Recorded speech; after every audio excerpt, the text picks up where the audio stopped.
Grow Garden is a Roblox game that was released on 25th of March. Right from the start, it captured the attention of the Roblox community. But what's really crazy is that it's become the most popular game on Roblox, breaking every single player count record ever. At one point, it hit almost 10 million current players. To put that into perspective, even some of the most popular games on Roblox like Bloxfruit, which has been around for many years, never managed to reach that high of peak player counts. This achievement is genuinely remarkable, especially considering how simple Grow Garden looks on the surface. That Grow Garden isn't a massive graphically intense with complex mechanics, it's pretty minimalistic, yet despite that simplicity, or maybe because of it, the game managed to captivate millions of players. This just goes to show that sometimes simplicity paired with a good gameplay can be more powerful than complicated game designs. Recently, the game's developers made a decision that's stirring quite a bit of controversy in the Roblox community. They sold a part of the game to a company called Dubik Studios. If you have played Roblox for a while, you might have already be familiar with Dubik Studios, especially if you played Fish. For those who don't know, Dubik Studios has a reputation of acquiring popular games and unfortunately for some questionable decisions that lead to the decline of those games. For example, Blade Ball, a game with over 5 billion visits, which is insane, but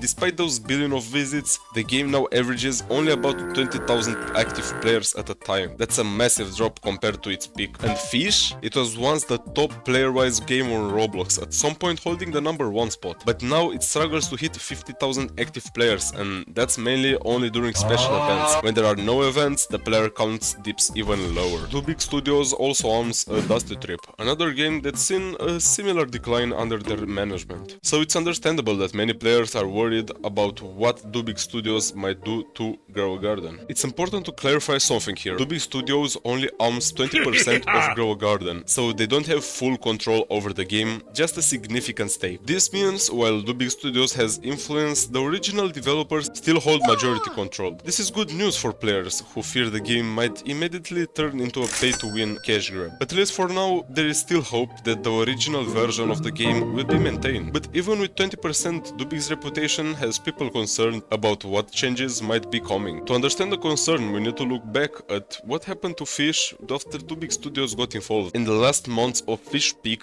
players started noticing more and more deals being pushed into the game. These weren't your typical cool, well-designed skins or exciting content, let's say. They were just low-effort skins nobody really cared about. Shove them into the game with pop-up ads, encouraging players to buy them. You probably remember the Fabric Eggs promotion too. These eggs were basically overpriced items designed to monetize as much as possible and give an advantage to the pay-to-win players. This aggressive monetization strategy pushed Fish closer to a pay-to-win model where players who spent Robux had a clear advantage over the free-to-play players. The community was divided, but many free players felt left behind. This is the problem with Dubik Studios. They monetize every single thing possible, the game becomes less and less about fun and more about pushing players to spend money constantly. Now, it's important to acknowledge that games need to make money. Developers put in tons of work through cosmetics or items is a legitimate way to fund their efforts and keep the game alive. The issue isn't monetization itself, it's how it's done. With Dubik Studios games, it often feels like every single feature and update is just another way to squeeze money out of the players. Cosmetics become overpriced, gameplay advantages are locked behind paywalls, and free players get frustrated because they can't even compete without paying. Right now in Grow Garden, the monetization isn't aggressive at all. The only items you can buy with Robux are things like one extra pet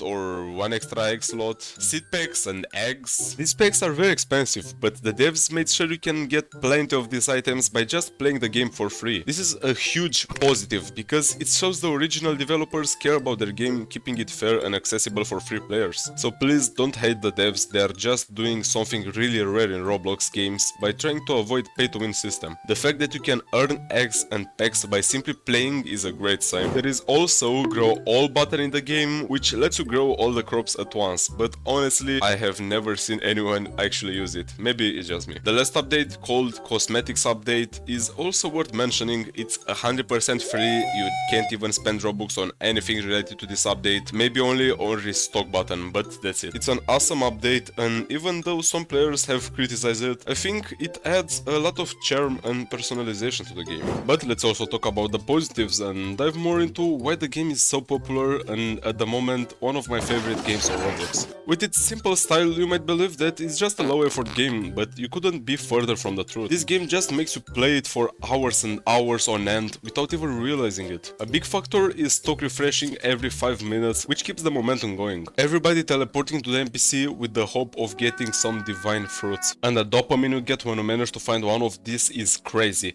especially if you are a beginner and you don't have any strategies like the Moonmelon one to make money. This, for an outsider who's never played this game, might look like something basic and trash, but it's really not. I misjudged the game too 1 month ago when I tried it for the first time, but after giving it a second try, I have to agree that it's fully remarkable how simple mechanics like this keep you excited all the time. The other big thing is the night event that happens every hour and lasts between 10 or 15 minutes depending on whether it's a normal moon or a red one. And after it ends, you'll probably play for a couple more minutes, and just like that the next event will be in 30 minutes, which will make you join the game again or just wait until it starts. Just like this, hours upon hours pass you. Other than the crops, we also have the sprinklers, which help you a ton, and you need to check every time the timer resets. And of course we can't forget about the gambling, I mean the eggs. These things might not seem like much, but everyone deep down wants to get the raccoon from the night egg, the fox from the mythical egg, and the dragonfly from the bug egg. Eggs only refresh every 30 minutes, and they have a low chance of offering something special in the shop, but this makes you check them every single time you enter the game. Although all of these things are great, there is still a big problem